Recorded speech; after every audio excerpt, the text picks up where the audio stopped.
Barbara Alatorre was a trailblazing activist in the 1960s who championed Native American rights and cultural preservation.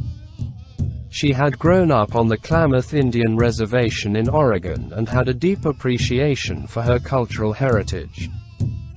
One day, while attending a gathering of Native American leaders in Portland, Barbara had an idea.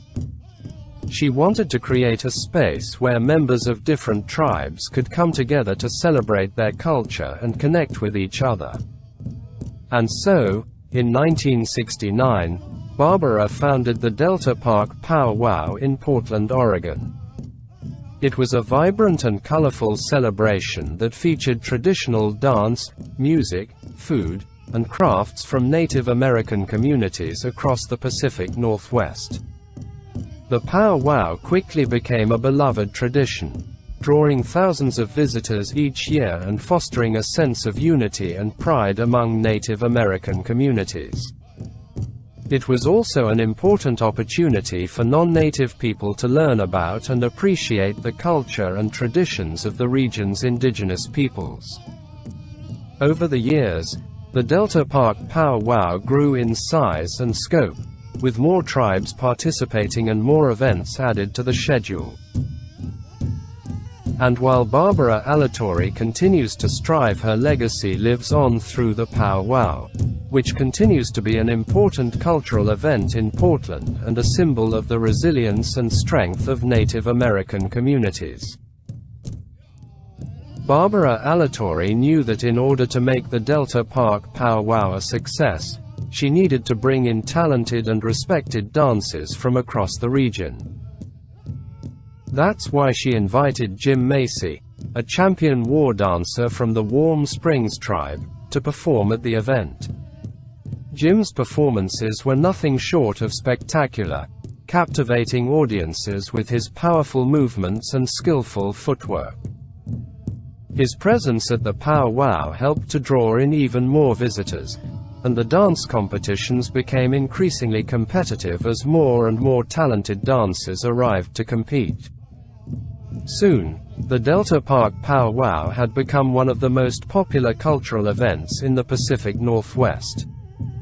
Visitors came from far and wide to witness the incredible displays of talent and skill, and the teepees stretched as far as the eye could see. Barbara was thrilled with the success of the Pow Wow, and continued to work tirelessly to promote Native American culture and traditions in the Portland area. Her dedication and hard work had helped to create something truly special, a celebration of Native American heritage that would inspire generations to come.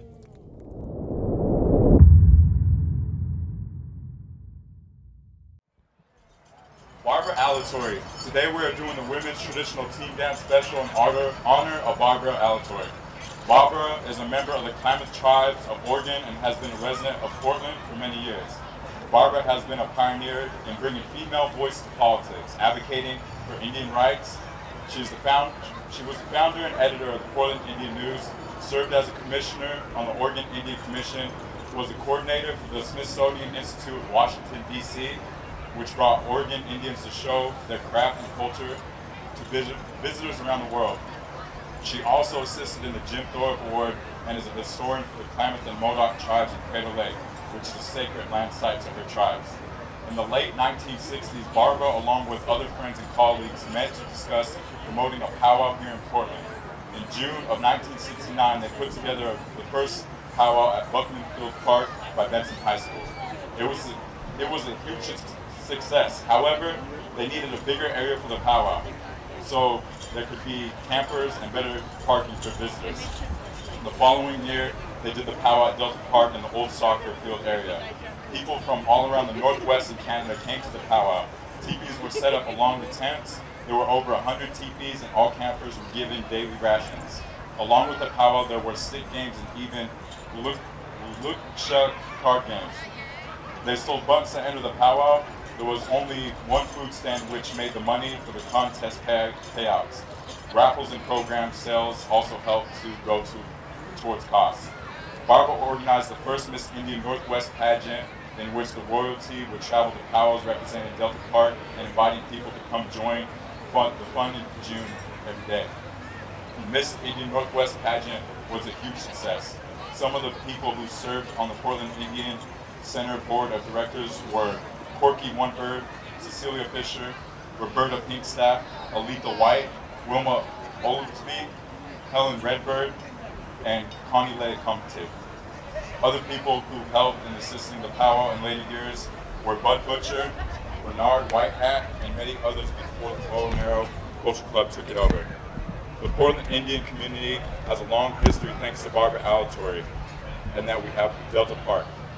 One of her favorite dance categories was women's traditional team dance. When asked for permission to have this team dance in her honor, she was very happy and gave her permission. At this time, we'd like to thank Barbara Alatorre for her many years of service and dedication to the Portland Indian community and state of Oregon. She has represented the Klamath and Modoc Yahuascan tribes with honor. This honor song is for Barbara Alatorre. Silent Hill will be singing in her honor, so please rise and help us honor Barbara Alatorre. Thank you.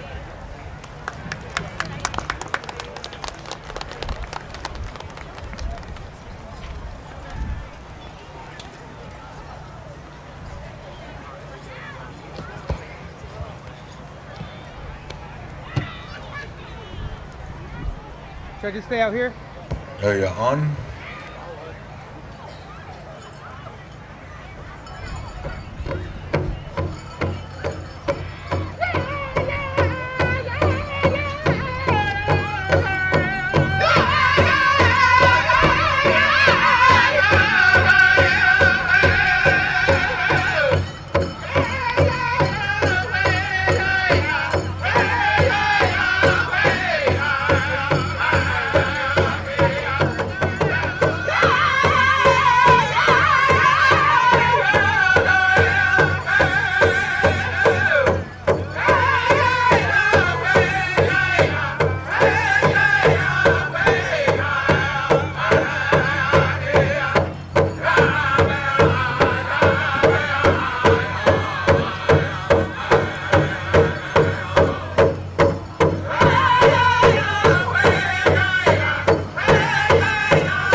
She was one of the Miss Indian Northwest queens during the 70s. I can't remember what year. But anyway, her and Barbara had worked together, and I'd like to give the mic to her to say a few words.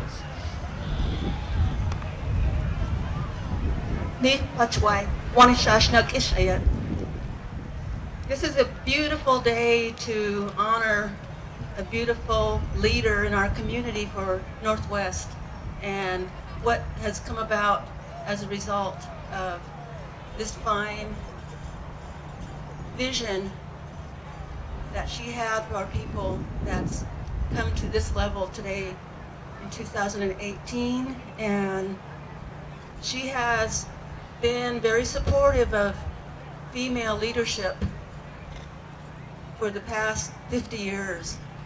And she's still carrying out her duties with her family, and the work she did to create a powwow of this magnitude, and the Miss Indian Northwest pageant was an elite honor and privilege to be a part of, and I am very gracious to be called on. It's a privilege to know the family. Thank you. Night.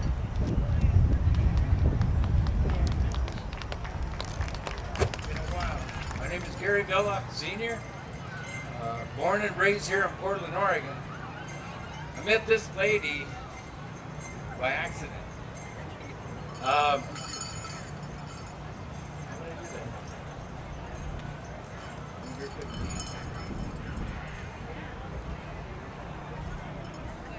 Yeah.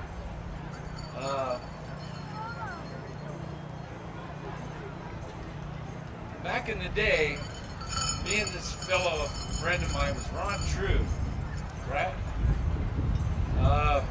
We put this program together called Native American Youth Association, and we got it together, but we weren't getting financed ourselves. This lady financed me and Ron True for at least 2 years to take care and put NAYA together. And this is how I met this lady. But she knew me before then, because of all the Indian programs back in the 50s and 60s that was put together by 4 ladies that I know. Bernice Mitchell, Cecilia So Happy Villa, Violet Oman, and I can't remember the lady from Pendleton. But they started all this back in the 50s and 60s. But after I kind of ran amok and ran into this lady, and all these ladies helped all of us put this program together. We were just kids, our early 20s. But this is what I wanted to say about this lady. Good friend and a good family friend. She's done a lot here in Portland for the urban Indian programs. Thank you.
What do you think, crowd? Let them hear you.